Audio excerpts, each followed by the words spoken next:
First things first, guys. How are you? Good, thank you. Thanks. How are you? Yeah, I'm alright, thank you. What I want to start with is you've professed your love for David Lynch. Yeah. But then I came across your Instagram. I saw a picture of Clint Mansell's album Requiem for a Dream. Yeah. What role does film play in the music of Bastille?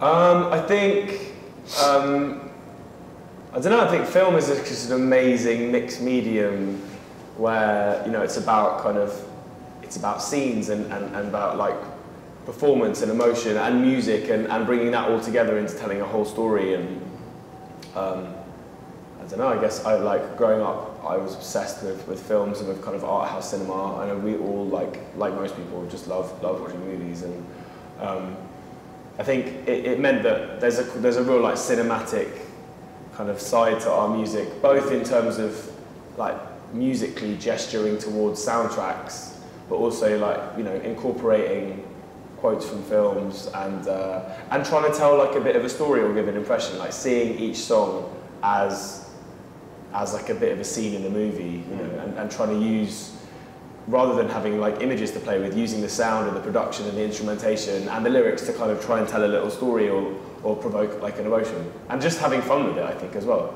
But I'm obsessed with the cinematic aesthetic, so it runs through our artwork and our videos, and our album cover's like a film poster.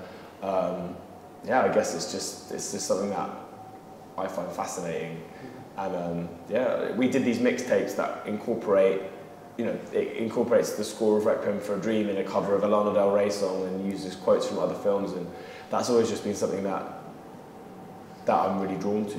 But yeah. When you initially start with a song or an idea pops up, are there immediately images in your mind? There's often images around. There are. I think, like some of our songs are like a little bit of a dialogue, or we have a song called Blame on the new album that's essentially like, it's like a fallout between two gangsters, and it's like basically a gangster standing there with a gun in the other guy's mouth, and it's that moment, like, and the heightened dramatic emotions like retold. So that I've had like a strong visual in my head. And there's one called Glory that's about like drunk end of the night, a couple or two friends are kind of like lying on the bonnet of a car or in the road, like Wayne's World style, like looking up at planes going past and kind of talking about things and setting the world's problems to rights. And so sometimes there's really strong imagery. But then when it comes to making the videos, I think it's important for us to not try and recreate what's happening in the songs, but to do something different that kind of reinterprets the song, or is like a new way to look at it. Have you as a band ever thought of composing a soundtrack for a movie? Or Well, we did it not accidentally, but so Zane Lowe curated like a rescoring of Drive. Was it 2 years ago now? Yeah. So did one song for that. But we did two. We wrote a song for it, but it was just that was quite a fun kind of experiment in. Drive, everybody respects the Drive soundtrack, it's fucking brilliant, but it was just quite a nice thing to get a load of bands and artists to try and do music inspired by that, and to we were given two sections of the film, and in one of them we did like a piece of just instrumental music, and in the other one we wrote a song but tried to like in a lot of detail like fit it in and around. So there's a point in our song where this light is reflected on this guy's face, and we got the kind of the backing vocals to sort of fade in and out to accompany that. It was quite fun obsessing over the detail, but we'd love to. I think all of us would love to work on the score. I think it would be really fun. I think it's just about finding the right person, and they've got to trust you to soundtrack their movie. That's like a big ask. So like it sounds bad to say, but like until you take a soundtrack away, you don't realise how sparse film was like without these little, even just like little moody elements in the background, really kind of sets tones and feelings. And yeah, it was weird seeing Drive without music in it. It was really bizarre. But in the same way that there's a massive trust element that goes into working with a director who's making a music video with us. I guess it would be like that, but in reverse. But you mentioned these little snippets, and they're definitely on the new album, that work kind of similarly, where they are in between the songs and they kind of tie them together. So I want to start with the first one in the Currents. What was the motivation behind that tidbit? It's from an American anti-communist propaganda film that's shown in schools. And just because of what that song's about, I thought there was quite a funny irony to using that. And it, you know, it kind of sums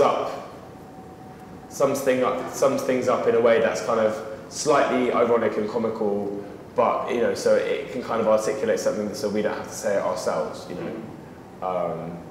And it adds texture. I think it adds a bit of weight and to the song. And yeah, a big part of those quotes was just about helping flesh out the songs of the album and kind of maybe reframe them slightly, or you know, allowing, there's like a kind of almost like a documentary collage element to it. Sure. that allows us to sort of like fulfill. And do these ideas then for collage and the Currents kind of, like you say, it's an anti-communism cartoon. Do you discuss these ideas beforehand and think we have to put this in here? And I mean, the process of the quotes was a big part of making the album. You know, it was both looking at films that we love, like, you know, I didn't really know, I had not seen Weird Science. You know, it's a film that Kyle loves and kind of introduced me to. And there's a quote from Freaks and Geeks, which again is something that I was really aware of Kyle watching when we were on tour, and I was like, oh, you should watch it, and I fucking loved it. It's so good. But that was something, you know, the song Snakes had been around and we've been playing it at festivals, and then wanted to get that kind of let's go out on a Friday night atmosphere. So we sort of took it from this show that we all love. And yeah, we worked with our friend Tom, who comes on tour with us, and he's a film director and a videographer, and you know, we went through a lot of old films. He did a lot of work to kind of find stuff, and yeah, it was a real interesting process of curation, basically.